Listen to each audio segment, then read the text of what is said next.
Hello बच्चों, अब moving averages method देखते हैं।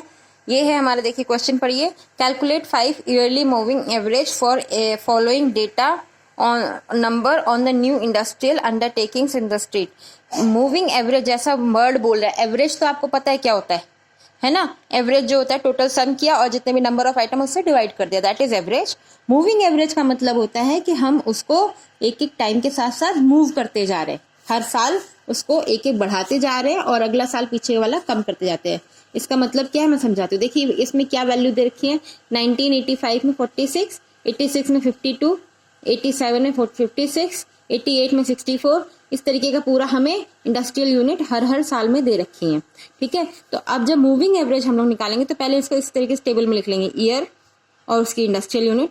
अब 5 ईयर का मूविंग एवरेज निकालना है तो पहले फर्स्ट 5 वैल्यूज लेंगे और जो फर्स्ट 5 वैल्यू की पहले सम निकालेंगे, पहले टोटल निकालेंगे, बाद में उसको उसके नंबर ऑफ आइटम से डिवाइड कर देंगे। तो पहले टोटल निकालेंगे, 5 वैल्यूज का सम निकालेंगे। देखो जो फर्स्ट 5 वैल्यू का सम है, इसको थर्ड वाली वैल्यू जो मिडिल वैल्यू उसके सामने लिखना है।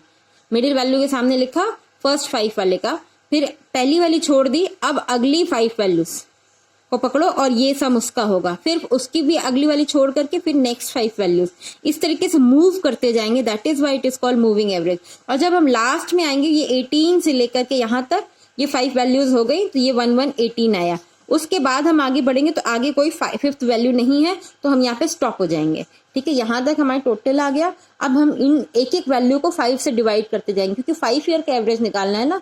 तो हमने 5 ईयर का सम कर लिया, अब हम इसको 5 से डिवाइड कर लेंगे। 258 divided by 5 is 51.6, 236 divided by 5 is 47.2, 208 divided by 5 is 41.6। ये चीज यहाँ पे आ गई, ये हमारा मूविंग एवरेज निकल आया है। बस हमें इस क्वेश्चन में यहीं तक करना है, इसके आगे कुछ नहीं करना है।